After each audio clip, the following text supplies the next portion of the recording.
everyone, welcome to back my channel. I hope everyone is having a wonderful day. Before starting the video, please go ahead and hit the subscribe button and give this video a thumbs up. General Hospital spoilers for the week of May 26 suggests there will be some twists and curveballs. Fans can expect a bombshell arrival, which is likely Michael Corinthos, Rory Gibson. Meanwhile, expect Drew Kane, Cameron Matheson, to possibly face a very public downfall at the nurses' ball, especially since he's so overconfident. Plus, will Dante Falconeri, Dominic Zamprogna, find out the truth about Giovanni Massa? Fans know that a man on an airplane was watching the events at the nurses' ball. That man is likely Michael, who is coming back to Port Charles from Germany. Sonny Corinthos, Maurice Bernard, pleaded with Willow Tate Corinthos, Caitlin McMullen, to postpone the court date until Michael returned. Of course, nobody is expecting a party crasher at the nurses' ball. However, that is exactly what happens, so look forward to the fallout. Specifically, Drew's downfall. Drew is acting awfully cocky. In soaps, that overconfidence usually comes right before a big downfall. Drew has done a lot of slithery and slimy things. Meanwhile, Drew is acting like he's a victim in the drugging scandal. While Tracy Quartermaine, Jane Elliott, was arrested, expect her name to be cleared soon. However, that could put Portia Robinson, Brooke Kerr, and Nina Reeves, Cynthia Watros, in the spotlight. Speaking of Portia, can her marriage to Curtis Ashford, Donald Turner, survive another secret? General Hospital spoilers for next week reveal that Lulu Spencer, Alexa Havens-Bruning, has proof that Gio's adoptive mother never gave birth. Lulu will demand that someone tell Dante the truth about his secret son. While Lulu is confronting Lois Cerullo, Rena Sofer, expect this secret to stay hidden for a little while longer. However, more people will find out. Just don't expect Dante and Gio to learn about it for a few more weeks. Fans can also expect to see what happens after Carly Spencer, Laura Wright, meets Vaughn, Bryce Durfee. Carly could misunderstand the dynamic, which could cause some more complications for Jocelyn Jacks, Eden McCoy. There is also Emma Scorpio Drake, Braden Bruner. The college student is likely to dig around and maybe even follow Joss. Emma wanted that research assistant position very badly and is furious over Joss getting it. I have a feeling that Emma is going to do something to negatively impact Jocelyn's of TBS investigation. Could it also put everyone in grave danger? Port Charles is bracing for a week filled with emotional upheaval, shocking returns, and long-buried secrets clawing their way to the surface. The week of May 26 to 30 kicks off with a bang as a mystery figure storms into town, setting off a domino effect that threatens to change everything.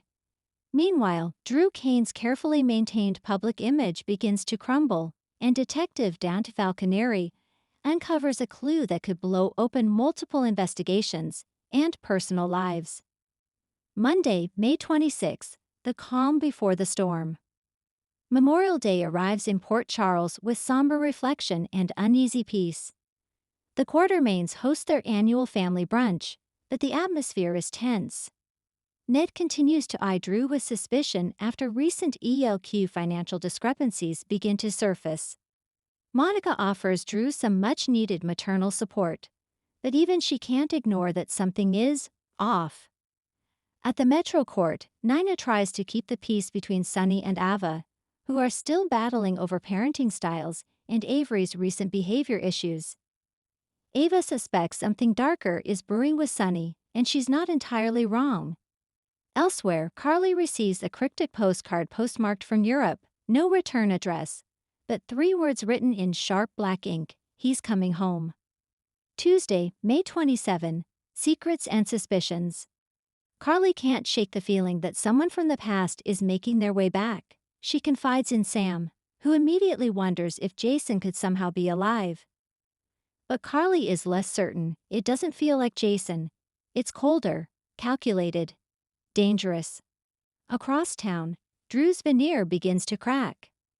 After a tense ELQ board meeting where Ned questions Drew's latest acquisition, a tech startup with questionable overseas ties.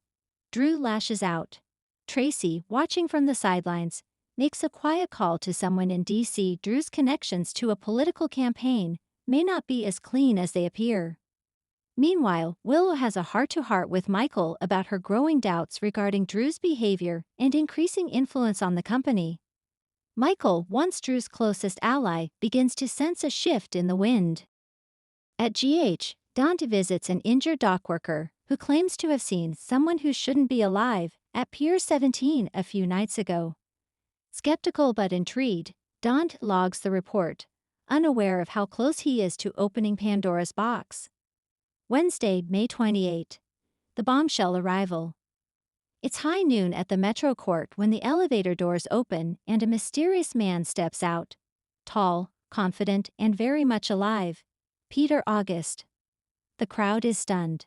Maxie, in particular, nearly collapses. How is this possible? Anna had confirmed his death years ago. But Peter claims he's been held captive in Europe and has only now escaped with a mission.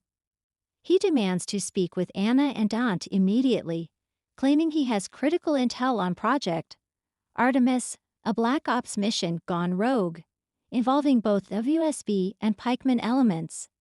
He also ominously hints that someone in Port Charles helped orchestrate his takedown, and he's ready to name names. Meanwhile, Valentin receives an encrypted message from an old WSB contact. The ghost walks. Secure Charlotte. Panic sets in as he begins to suspect that Peter's return means far more than just unfinished business. Over at Aurora Media, Drew watches the press conference covering Peter's return with clenched fists. This was not part of the plan. Thursday, May 29, Drew's downfall begins.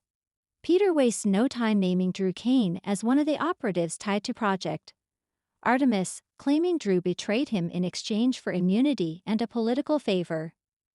The press catches wind of the accusations, and Drew is dragged into a storm of controversy.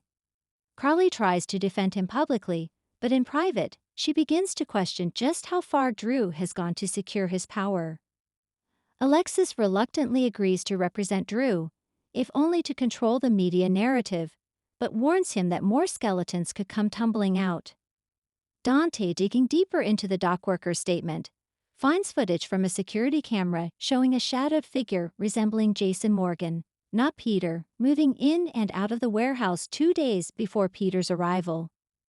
Now confused and concerned, Dante begins to suspect Peter's return isn't a coincidence, but a cover. Anna finally confronts Peter at the PCPD interrogation room. He spins a tale of betrayal and redemption, but Anna sees the glint in his eye. Peter may be back, but he's far from reformed.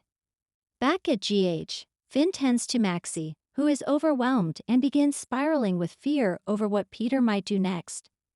She calls Spinelli and asks him to dig into any recent offshore flights, fearing Peter didn't come alone. Friday, May 30, Dante's discovery. Dante gets a break in the case. The footage from the pier is enhanced and cross-referenced with facial recognition. The results are inconclusive, but another set of fingerprints found in the same area match someone presumed dead. Jason Morgan. Dante sits with the information, shaken. If Jason is alive, why hasn't he come home? Who is protecting him? And could he be involved in this new WSB/Pikeman conspiracy? He rushes to Sam, who is already on edge from Carly's mysterious postcard. Together, they piece together a theory that Jason may have been taken, not lost, during that fateful collapse in Greece. And now he's resurfacing for a reason. Meanwhile, Drew is cornered by Tracy and Ned, who have discovered internal documents tying Aurora funding to shell corporations linked to Pikeman. Drew's attempts to explain are thin at best. With the board preparing to vote him out, he makes a last-ditch move and heads to Sunny, asking for help. Sunny doesn't take kindly to the idea of being used, but offers one warning: if Jason's alive and you're on the wrong side of this, pray he doesn't remember everything. Elsewhere, Peter receives a call in his hotel suite. He answers with a smirk. They bought it, he says, but they're chasing the wrong ghost. And in a dim, off-grid safe house outside Port Charles, a man with haunted blue eyes stares at a wall covered in photos. Peter, Drew, Sunny, Dante, Carly. He loads a gun slowly. The name on the wall is clear: Jason Morgan. Early week recap and theories. Peter August's return is explosive and timed with surgical precision. Is he truly back for redemption, or a new mission of revenge? Drew's political and corporate ties are murkier than anyone imagined. Could he be working with Pikeman or even Peter? Don's discovery suggests Jason Morgan is alive, but hidden. Who is hiding him, and why? Carly and Sam may soon become the key to unraveling the entire conspiracy. But will the truth bring Jason home or tear Port Charles apart? Next week promises even more chaos, with returning faces, violent confrontations, and a long-awaited reunion that may not go the way fans hope. One thing is certain: nothing in Port Charles will ever be the same again. Thanks for watching this video, and please subscribe our GH News 24 YouTube channel for more update news.